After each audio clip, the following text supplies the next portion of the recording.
तो students last topic जो content था इकोनॉमिक्स एंड इकोनॉमी उसे हम लोग फिनिश कर चुके हैं। अब एक पार्ट आता है जिसको हम लोग कहेंगे central problems of an economy.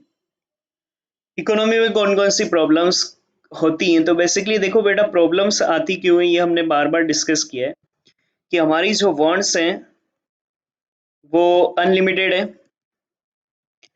और हमारे जो रिसोर्सेज है, जो मीन्स हैं इनको पूरा करने के लिए, वो लिमिटेड रिसोर्सेज हमारे पास होते हैं। अब लिमिटेड रिसोर्सेज जो हैं उनसे ये सारी वांट्स तो फुलफिल नहीं हो सकती है और इन लिमिटेड रिसोर्सेज को अल्टरनेटिव यूज भी हम लोग कर सकते हैं। हम लोग इनका ना अलग अलग यूज कर सकते हैं।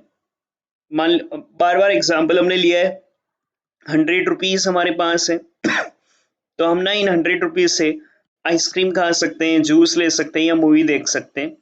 ये अल्टरनेट यूज हमारे पास होते हैं। तो हमारे सामने एक सबसे बड़ी प्रॉब्लम आती है जिसको हम लोग कहते हैं प्रॉब्लम ऑफ चॉइस। और इसी प्रॉब्लम ऑफ चॉइस को सेंट्रल प्रॉब्लम ऑफ इकोनॉमी हम लोग कंटेंट वाइज इसके और अलग अलग पार्टीशन हमारे लिए डिवाइड होंगे। तो ये सब कुछ इन प्रॉब्लम्स के बारे में हम लोग डिटेल से यहाँ पर स्टडी करेंगे। इस चैप्टर को हम लोग दो पार्ट में डिवाइड कर रहे हैं। जैसे हमने पिछले वाले चैप्टर को भी डिवाइड किया था ना बेटा, वैसे ही सेम लाइक दैट एक चार्ट वे में हम लोग इसको डिवाइड कर रहे हैं, जिसमें एक तो आप लोगों का रहेगा सेंट्रल प्रॉब्लम और एक हमारा ना प्रोडक्शन पॉसिबिलिटी कर्व, जिसको मैं शॉर्ट में यहाँ लिख रहा हूँ पीपीसी। तो दो पार्ट रहेंगे, एक रहेगा सेंट्रल प्रॉब्लम से रिलेटेड। फर्स्ट ऑफ ऑल हम लोग सेंट्रल प्रॉब्लम्स को फिनिश करेंगे और देन आफ्टर नेक्स्ट पार्ट हमारे लिए रहेगा जिसको प्रोडक्शन पॉसिबिलिटीज कर्व कहते हैं, पीपीसी कंटेंट हम लोग उसको स्टडी करेंगे। अब सेंट्रल प्रॉब्लम्स में क्या क्या कंटेंट रहेगा, तो उसमें हम लोग एक तो सबसे पहला क्वेश्चन तैयार करेंगे, what is an economic problem. What is an economic problem, economic problem क्या होता है उसको हम लोग स्टडी करेंगे। सर ने अभी से एग्जाम्पल बताया ना, वही इकोनॉमिक प्रॉब्लम है, प्रॉब्लम ऑफ चॉइस बेटा, क्योंकि रिसोर्सेज लिमिटेड है और हमारे डिजायर्स अनलिमिटेड है। प्रॉब्लम ऑफ चॉइस हमारे सामने आता है, उसको हम लोग स्टडी करेंगे। What is an economic problem के बाद व्हाट कॉजेज इकोनॉमिक प्रॉब्लम को रीड करेंगे। क्या ऐसे कोज हैं जिनकी वजह से बेटा हमारे लिए इकोनॉमिक प्रॉब्लम अराइज होती है? तो ये ना रिसोर्सेज लिमिटेड है, डिजायर्स अनलिमिटेड है, उनका अल्टरनेटिव यूज हो सकते हैं, ये सब कॉज है जिनकी वजह से हमारा इकोनॉमिक प्रॉब्लम अराइज होता है।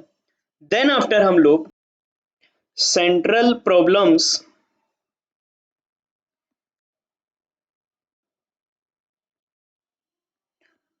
ऑफ एन इकोनॉमी को रीड करेंगे कि इकोनॉमी की सेंट्रल प्रॉब्लम क्या क्या होती है, उनको स्टडी किया जाएगा। बेसिकली ना तीन टाइप की इकोनॉमी की सेंट्रल प्रॉब्लम होती है जिसको डिटेल से हम लोग रीड करेंगे। इसमें आएगा what to produce,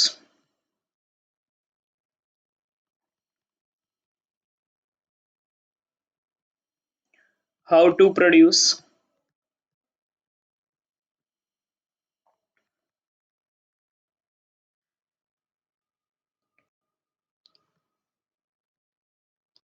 for whom to produce.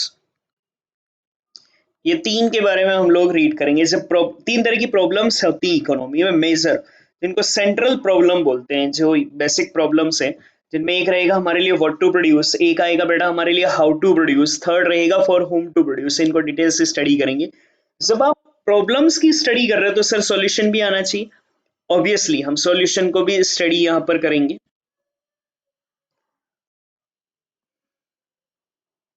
Fourth आएगा हमारे लिए सॉल्यूशन ऑफ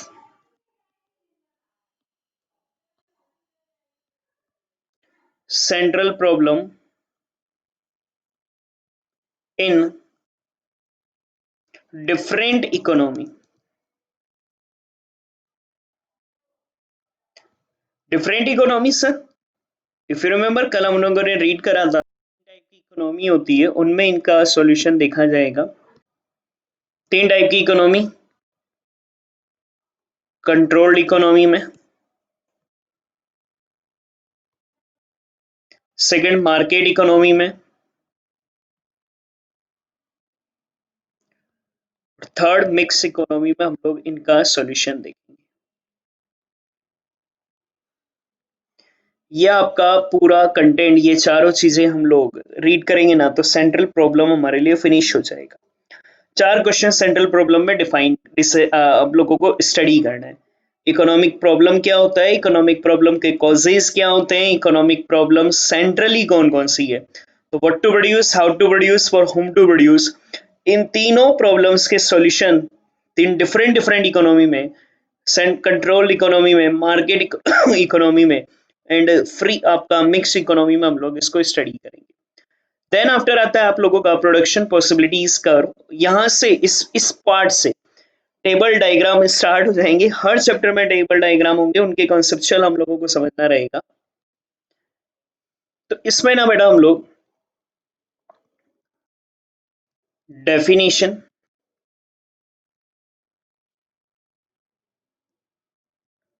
स्केड्यूल, तो टेबल हो जाएगा, और फिर आप डायग्राम या कर्व बनाना यहाँ पर सीखेंगे। पीपीसी का कर्व कैसे बनता है, ये पूरा एक ही पार्ट में आएगा। पीपीसी का डेफिनेशन, पीपीसी का स्केड्यूल, पीपीसी का कर्व बनाना हम लोग रीड करेंगे। सेकंड हम लोग attainable and unattainable combination of output को, ये बिल्कुल नया है आपके लिए, तो ठीक है अभी एक बार हेड पॉइंट चार्ट पूरा कर लें।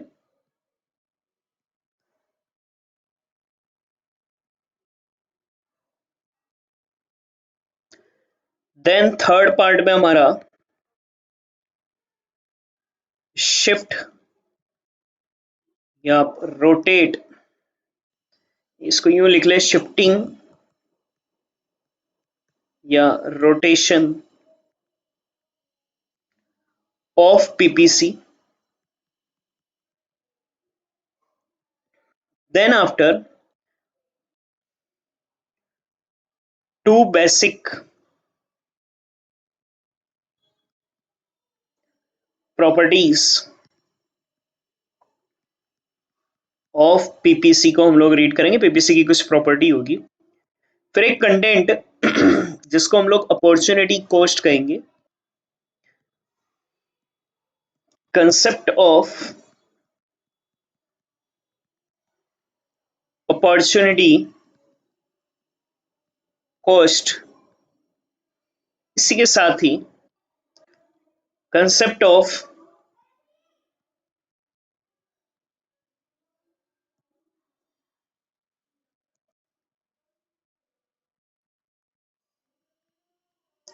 मार्जिनल अपॉर्चुनिटी कॉस्ट हम लोग रीड करेंगे। एंड फिर फाइनली बेटा ना, ये जो प्रॉब्लम्स पढ़ी थी ना हम लोगों ने, what to produce, how to produce, whom to produce, ये सब कुछ प्रॉब्लम्स भी पीपीसी से भी आप लोगों के लिए इलस्ट्रेट की जा सकती है। मतलब पीपीसी की सहायता से भी हम लोग इनको इलस्ट्रेट कर सकते हैं। तो वो कंटेंट हम लोग यहाँ पर और रीड करेंगे। इस कंटेंट को हम लोग बोलेंगे पीपीसी इलस्ट्रेट्स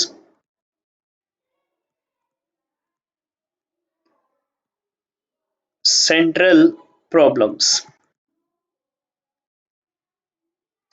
ये आपका कंप्लीटली चैप्टर, तो ये दो अलग अलग डिफरेंट पार्ट मान लो। एक में हो गया आपका सेंट्रल प्रॉब्लम और एक को हो गया बेटा आपका पीपीसी। सेंट्रल प्रॉब्लम में हम लोग 4 बातें स्टडी करेंगे। एक तो इकोनॉमिक प्रॉब्लम क्या होता है, उनके कोज क्या होते हैं, ये एक साथ ही स्टडी होगा।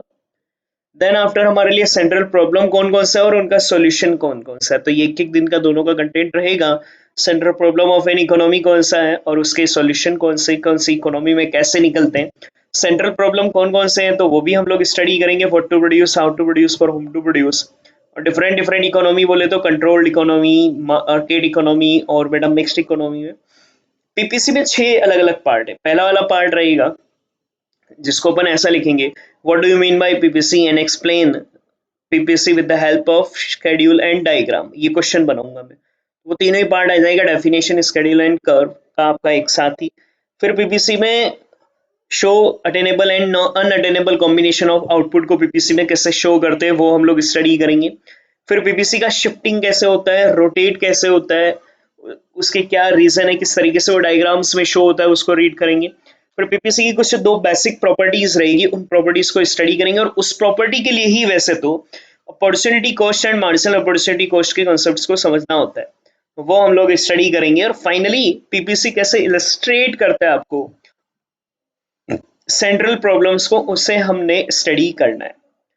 ये कंप्लीटली पार्ट बेटा हम लोगों को ये सारा कुछ स्टडी कर लेंगे तो आपका ये कंटेंट भी फिनिश हो जाएगा, central problems of an economy. तो फर्स्ट क्वेश्चन लिखो, what is an economic problem. ये हमने पीछे भी ऑलरेडी पढ़ा हुआ है। तो इकोनॉमिक प्रॉब्लम्स का मतलब क्या होता है, अभी अपन ने एग्जांपल भी लिया था, हमने बोला था कि इकोनॉमिक प्रॉब्लम का मतलब होता है problem of choice, it arises due to resources are scarce,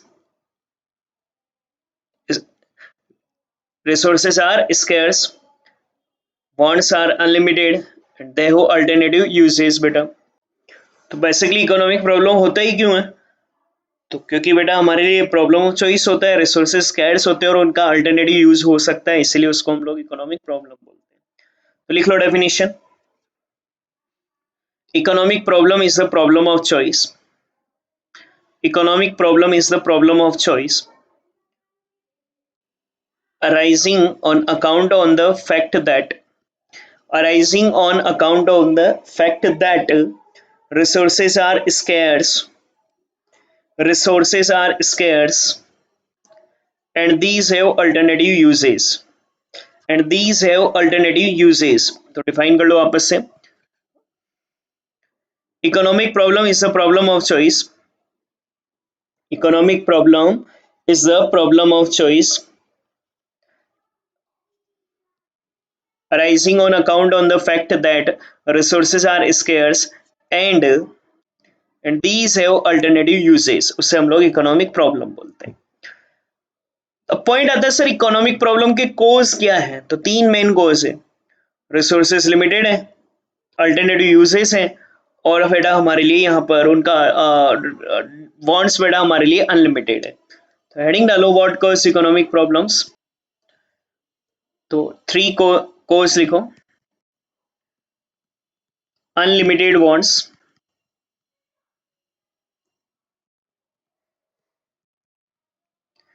second scarce resources,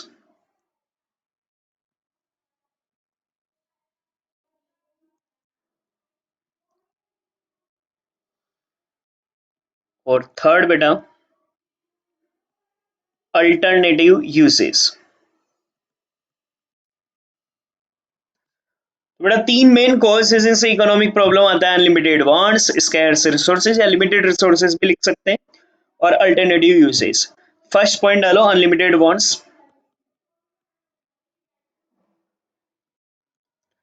बेटा अनलिमिटेड वांट्स में क्या लिखोगे, हर पर्सन का बेटा वांट्स अनलिमिटेड होता है, कोई भी पर्सन अपनी सारी वांट्स को फुलफिल नहीं कर सकता है। तो लिख लो ह्यूमन वांट्स आर अनलिमिटेड, लिखे इसमें डिक्टेट करें, ह्यूमन वांट्स आर अनलिमिटेड,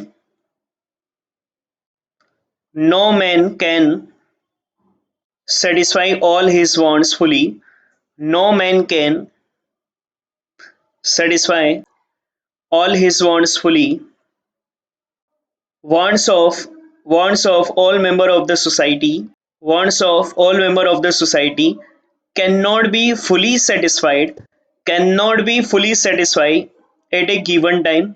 ये आपका बेटा ना अनलिमिटेड वांट्स हो जाएगा। तो आपने क्या लिखा बेटा, wants human wants are unlimited, no man can satisfy all his wants fully, all member of the society, wants of all member of society cannot be satisfied at given time। एक specified time पर आप मैं कहूं कि आज अभी क्या मेरी कंट्री के सारे पर्सन्स की वांट्स फुलफिल हो पा रही होगी क्या, तो वो कभी भी पॉसिबल हमारे लिए नहीं है। सेकंड लिखो स्कैर्स रिसोर्सेज,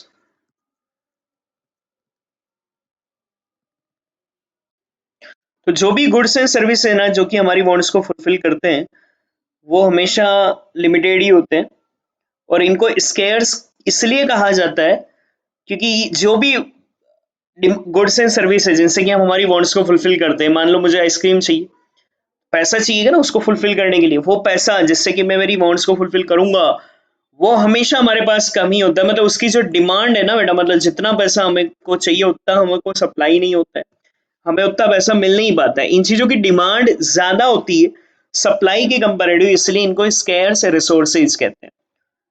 तो दो बातें हम लोग लिखेंगे कि most of the resources from which demand wants are fulfilled are limited, और इनको हम इसके लिए बोलते हैं क्योंकि बेटा हमारे लिए इनकी demand is more than it's supply होता है। तो लिखो most of the goods and services satisfying most of the goods and services satisfying human wants are limited. Most of the goods and services satisfying human wants most of the goods and services satisfying human wants are limited. These goods are called scarce because these goods are called scarce demand because their demand कर लेना, their demand is greater than their supply, because their demand is greater than their supply. देखो अपन ने क्या लिखा, most of goods and services satisfying human wants are limited. These are called scarce because their demand is greater than their supply. Last लिख लो बेटा alternative usage.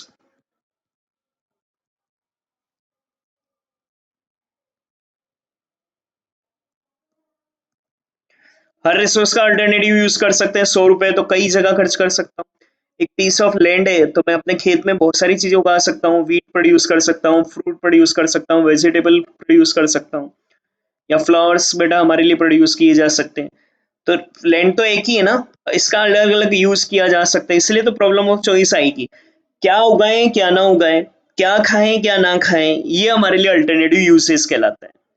Another cause of problem economic problem is that the limited resources have alternative uses. Another cause of economic problem Another cause of economic problem is that limited resources have alternative uses. Another cause of economic problem is that limited resources have alternative uses. तो बेटा हमारे लिए ये content जाता है alternative usage का, जिसपे अपन ने बोला कि another cause of economic problem is that limited resources are have alternative uses. It leads to the problem of choice. ये हमारे लिए प्रॉब्लम ऑफ चॉइस को लीड करता है। यहाँ आकर आपका ये दोनों क्वेश्चन कंप्लीट हो जाता है। What is an economic problem and what cause economic problem. इन दोनों को डिक्टेट करने के बाद आज ही अच्छे से याद कर लें। कल हम लोग सेंट्रल प्रॉब्लम ऑफ इकोनॉमी का ये पूरा कंटेंट एक साथ तीनों ही कंसेप्ट को फिनिश करेंगे और फिर बाद में हम लोग इसका सॉल्यूशन लेंगे। तो ये कंप्लीट करना नेक्स्ट क्लास में।